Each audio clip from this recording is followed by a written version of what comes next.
do you actually know what your needs are? Do you know what satiates them? And with 0 to 10, how much you're being satiated or whatnot. Like more often than not, most people get into relationships not even knowing what their needs are. We're not saying it's okay to cheat. We are not saying it's okay to be unfaithful. It's not at all. What we are saying is the cheating was not the primary problem. There were problems that were happening beforehand that then led to a result of cheating. Hey, everybody, it's Bianca. And it's Emilia. This is a conversation that Emilia and I have never had. Nothing even close to something like this on this podcast. And I'm so unbelievably excited for it. And I know you are too. Um, you and I have talked about the fact that a lot of our clients are male. And speaking for myself, the majority of my clients are male. And it's Mhm. so cool getting to see what the other side thinks and feels and understanding their behavior and why they do what they do and the things that they went through and really just like the evolution of their story that got them to being where they are and doing what they are. And one of the things that we want to make sure we start this dialogue by saying is in no way, shape, or form is this episode somewhere where we are going to perpetuate the very problematic narrative that men are trash and that's just that, and that men are just the bane of life and that they're these terrible creatures with no self control. It is absolutely not true. We understand being women who have both had our own traumas and experiences, very, very sad and scary and problematic experiences with certain men in the past. We understand why the narrative is there, Definitely. right? We understand where it's come from. We understand the fact that there have unfortunately been so many men in the world who have perpetuated atrocities. And in no way is it a blanket statement that all men are like that. And in fact, that type of dialogue is why men do not seek out help. And it's why men won't be vulnerable and why they will not get the resources and the guidance that they need in order to change these things. Because the dynamics that we see from men and women and the dynamics that they're having together are extremely problematic on both sides. Mhm. You have more experience with this than I do since you do relationship talks coaching with Alan. So I know you know this way deeper than I do, and you've seen it way Mhm. more than I have. I've gotten to see it from an individual perspective. So, like, I hear what the men say and I hear what the women say, and the stories don't line up. And the reason they don't line up is because none of us actually are talking to each other and Mhm. letting our egos aside to hear what the other side is saying. And one of the first people that I've actually heard being willing to have these really uncomfortable dialogues is Esther Perel.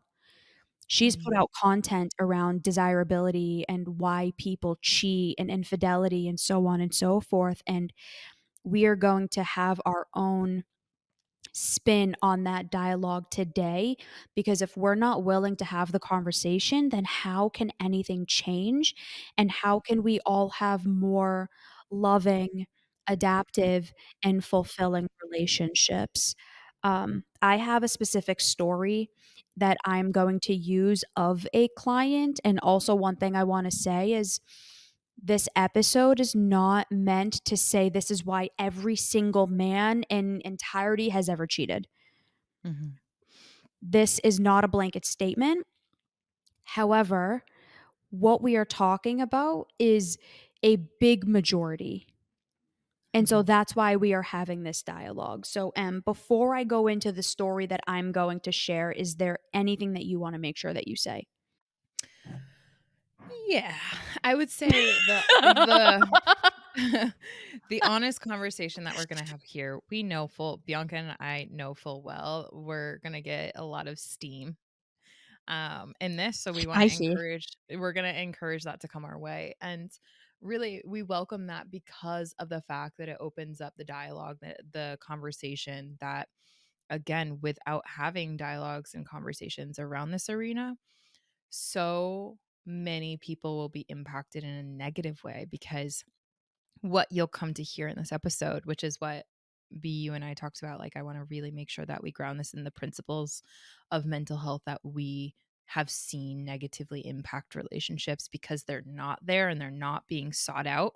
This continued narrative, like that's what my goal, my hope is for this conversation to really do justice in and to help men and women listening to this episode take some golden nugget away for them to open up their mind, maybe change perspective, and most importantly, take something away with them that will help them do better.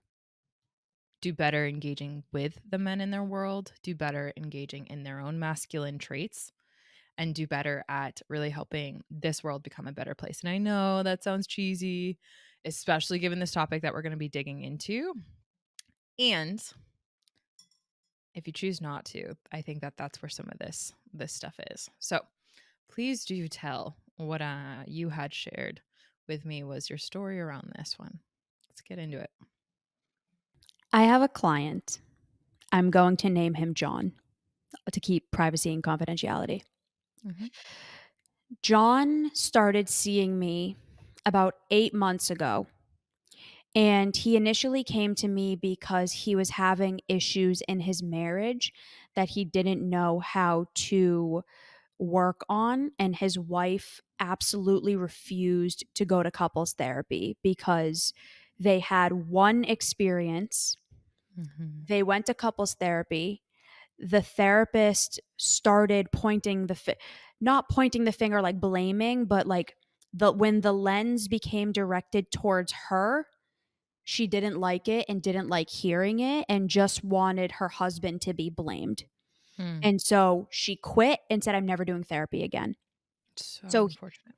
he came to me and said, I don't know what to do. I've been having some severe problems in my marriage for a really long time.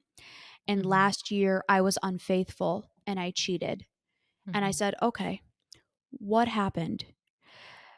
It took him a while to eventually be able to talk about it because he does lean a little bit more avoidant. Hmm. But eventually, what he was able to tell me was that his wife has extreme anxiety and is severely insecure.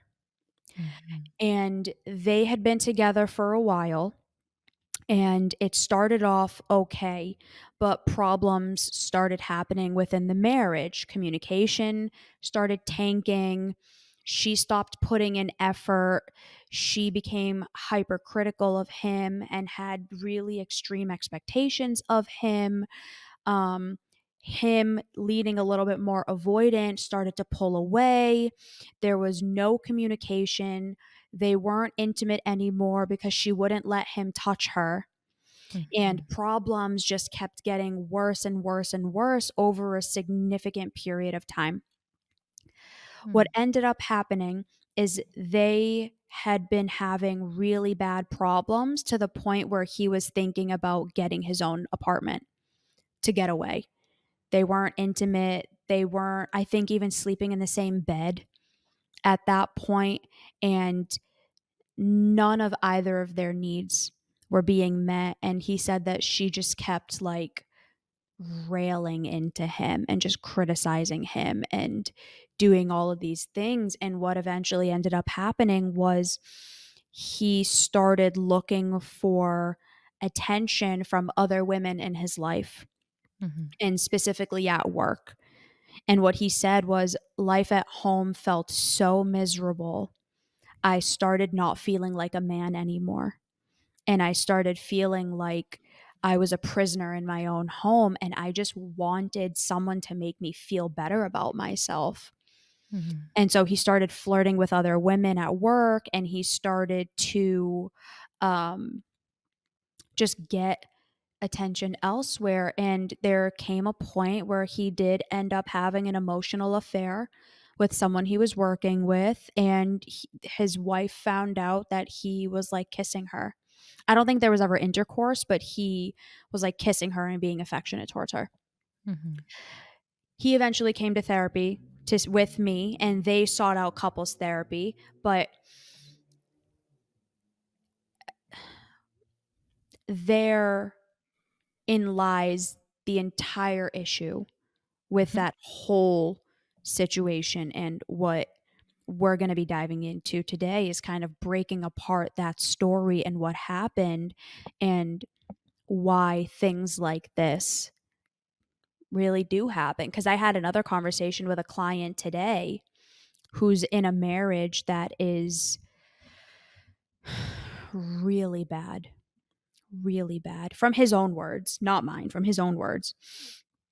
His wife is a very emotionally abusive towards him, Mm. and shames him and criticizes him, and has like what's the word? Demasculate, whatever the word is. Emasculated him since they were together. And Mhm. she wants basically nothing to do with him, and he's like, "What am I supposed to do? We have kids together. I can't leave. So what Mhm. do I do?" Mhm. I want to be very mindful. We are not just blaming women. We're not here to point the finger. We're not here to say men are trash, women are trash, whatever. What we're trying to do is have an honest conversation about some of the things that do happen behind the scenes. It reminds me of one of my clients who, again, keep it on it anonymous. I will call her, mm, let's say, Jamie. Okay. And Jamie is sh- she has she's in a really interesting period in her life where she is now on an incredible track to where she's really understanding what alignment means for her and what life really what brings her meaning. And I remember we were talking about, a little bit of her past, and she started to kind of unveil um a former career which she had, which was in the throngs and as a extraordinarily successful stripper. And she had started I know. Jesus. She had started um you know from what she had said from the bottom and rose to the top in the stripper world. And so and why I mention that is because when I was super fascinated and asking her about the business of stripping and all of that stuff. And I came from a very conservative background on that. So withholding all of judgments really in that conversation and very, very curious. And what I thought was fascinating that pertains to this dialogue specifically, that I think that she and I's conversation around this really lends to this conversation quite nicely, is the reason why she was so successful in her career, in that former career, was not what you would think it would be.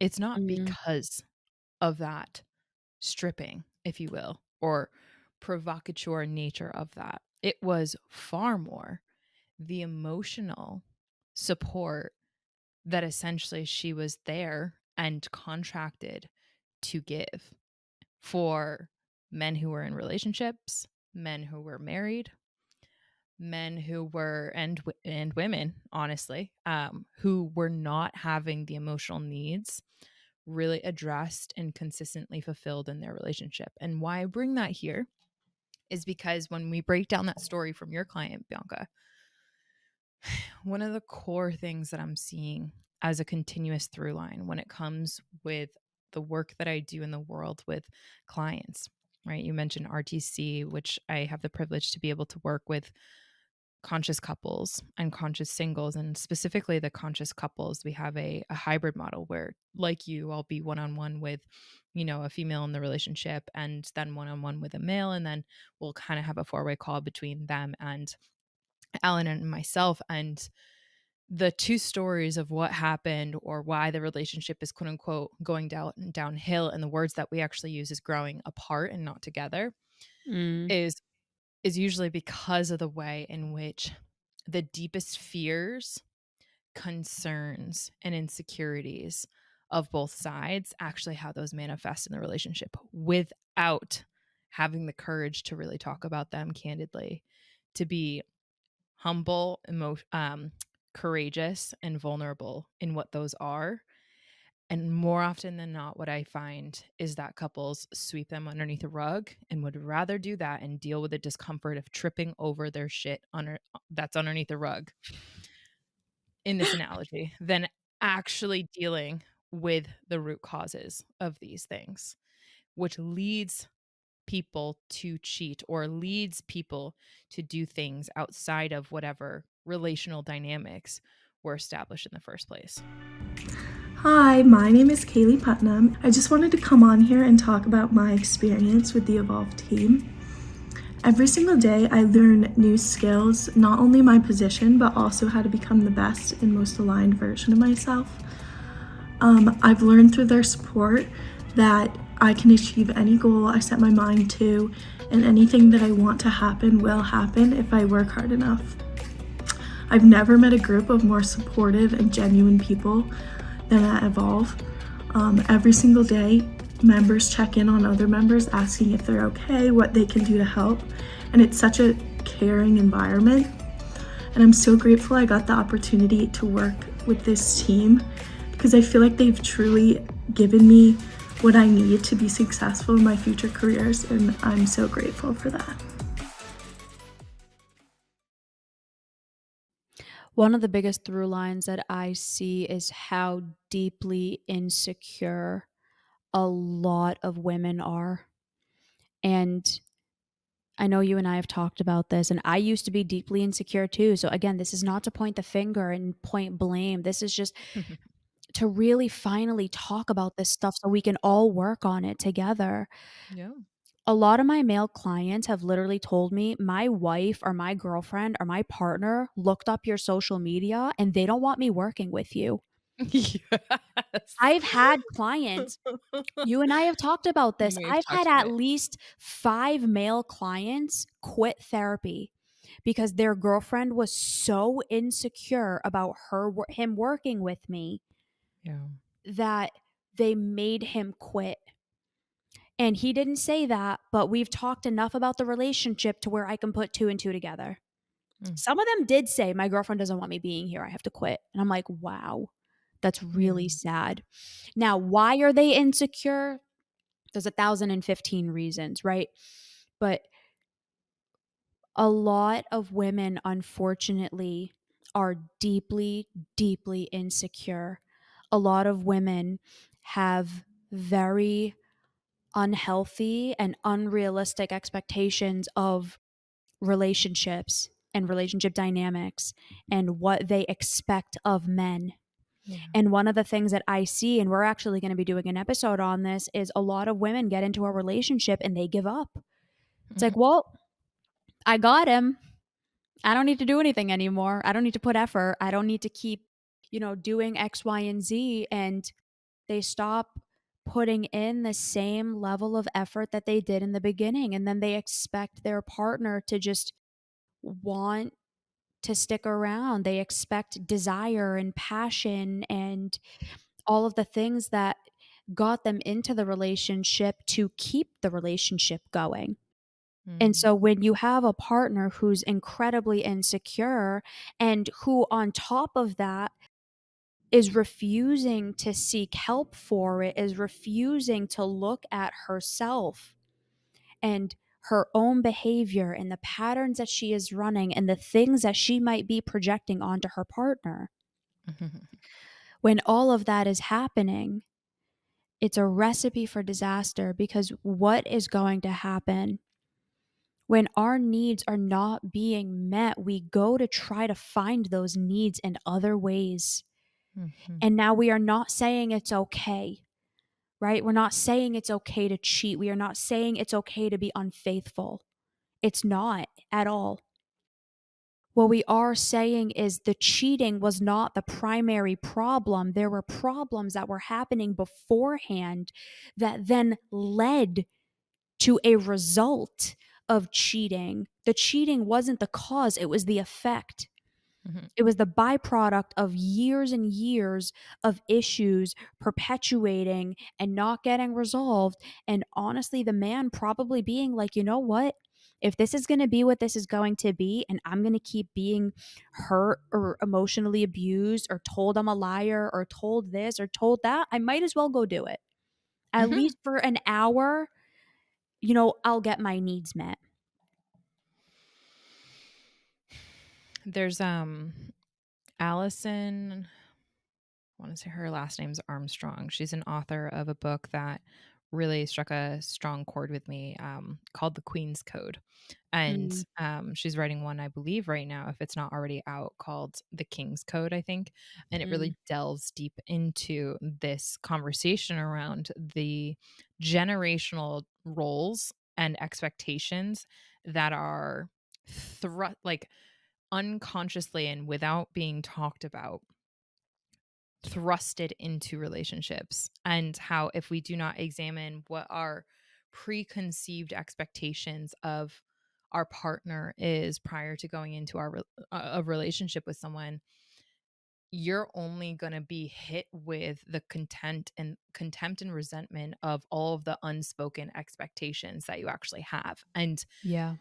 to that effect of what you just said, it is so prevalent actually when it comes to, like, for example, I'll be on relationship talks coaching B, and I'll be, with one partner, and I know you and I had a conversation around this recently on this on Evolved podcast, where we have talked about, like clarifying someone's needs. Like what it was around the emotional immaturity podcast episode. Do you actually know what your needs are? Do you know what satiates them? And with 0 to 10, how much you're being satiated or whatnot? Like, more often than not, most people get into relationships not even knowing what their needs are, regardless, as an individual autonomous human being. But then what is the extension of that needs or the exacerbation of those needs when you get into a relationship?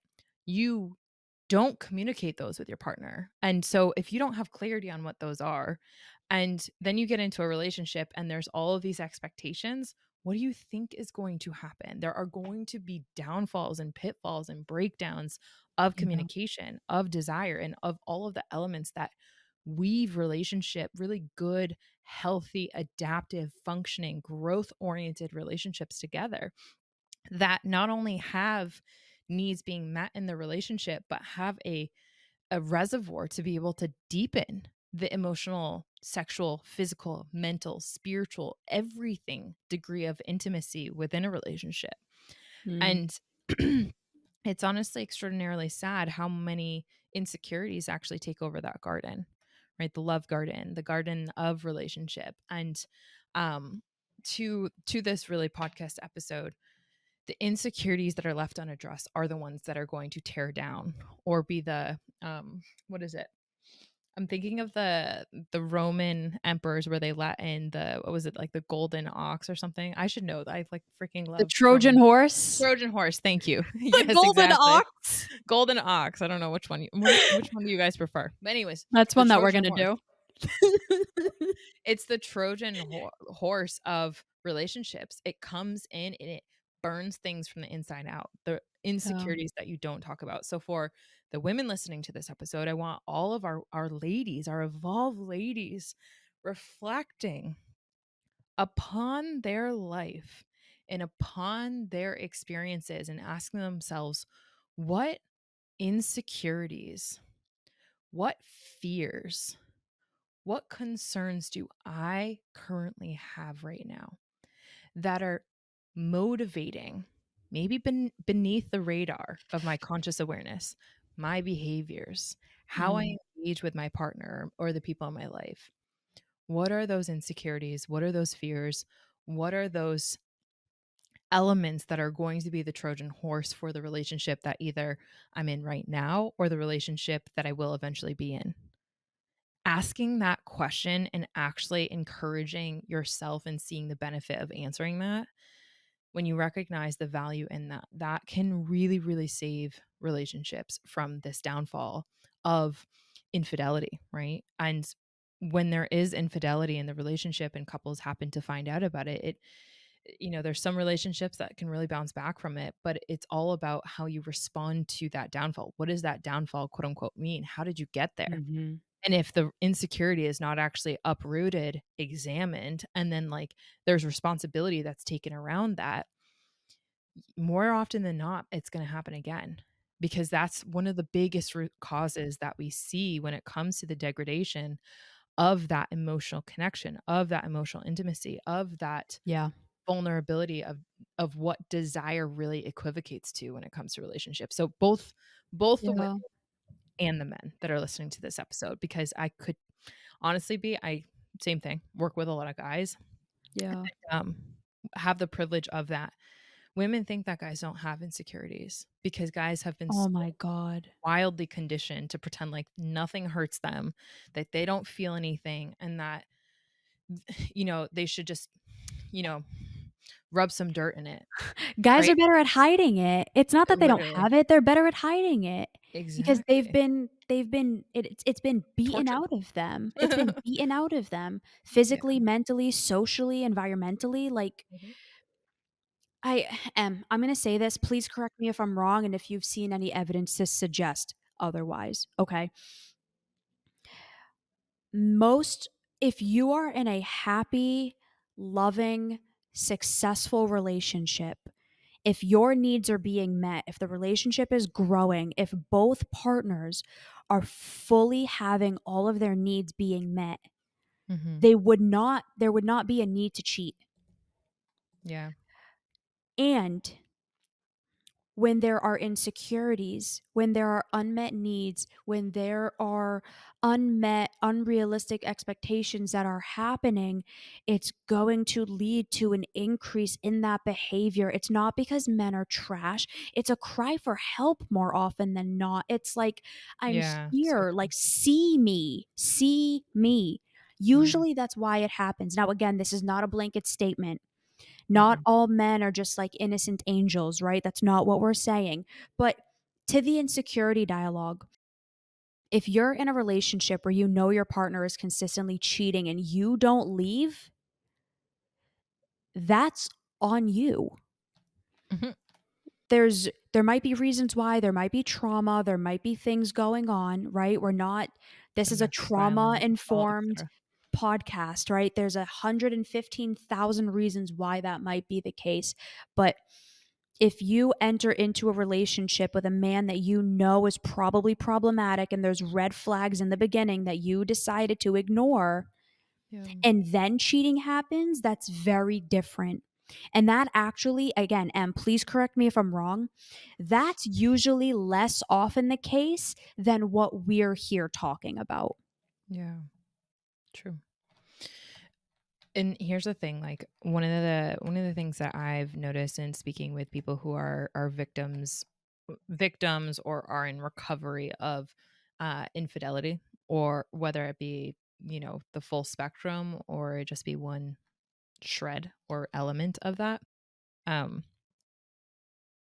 it's fascinating because it comes down to to what degree are the partners really addressing these root causes that are being carried in with them to the relationship. Like, for example, one couple that I've coached, they were very, very concerned about going back into the past to actually help Mm, inform the way forward. And that's a red flag right there, because if you're not willing 100%. to go look in the rearview mirror to help you inform your future decision making, the red flag is there that someone's not necessarily willing to look at their behavioral patterns.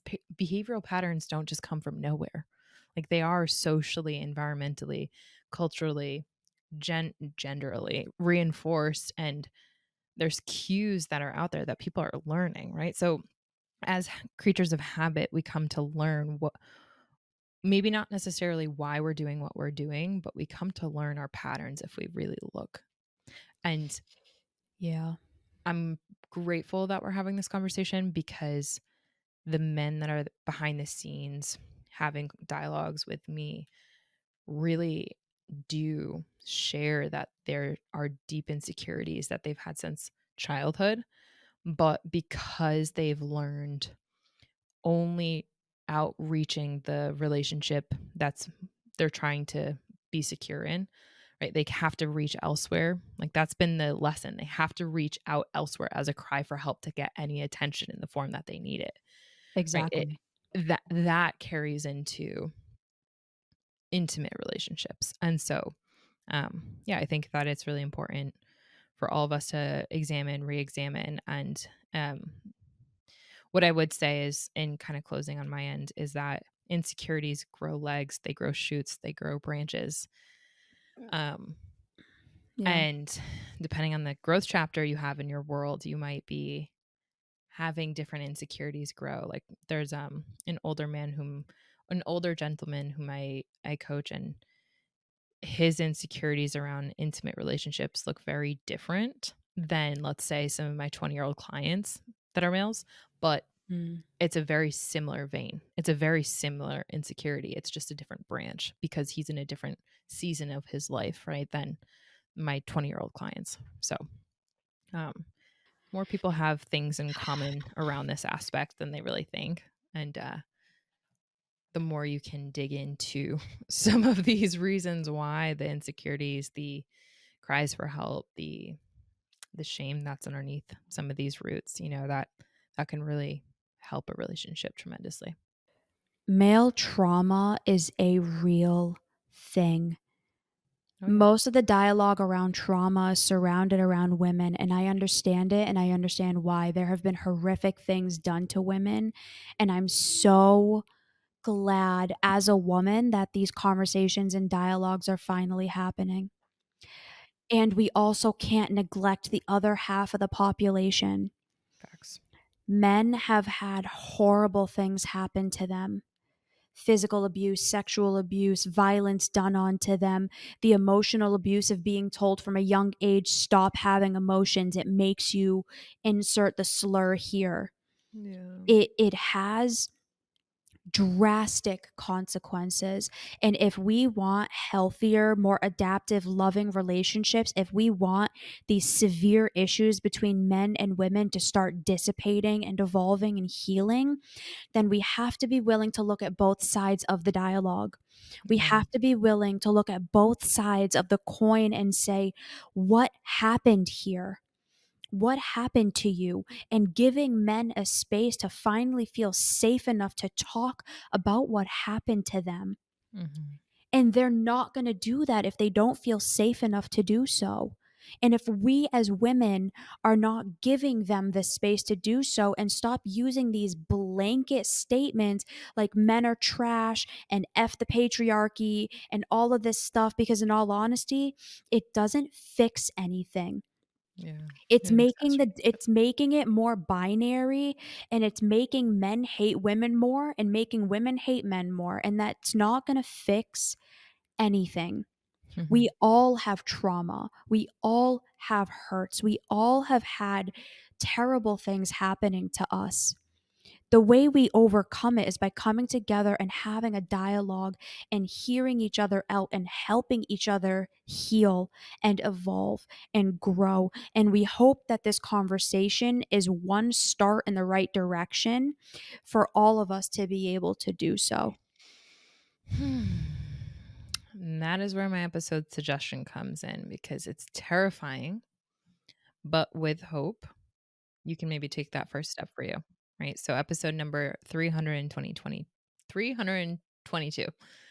Why it's scary to have hope. B. Mine is 314. Be mindful of your friend's advice. This is not a light dialogue. This is not a comfortable dialogue. This is a very scary dialogue for everybody. And that's okay. And if you're having, if you feel triggered by this and if a lot of stuff came up for you, I know it's going to be very easy to point the finger at us and blame us and shame and criticize and whatever. But if you're having really strong emotions about this, maybe think about why. There's a reason why you're having a strong emotional reaction to this if you are, and that's okay.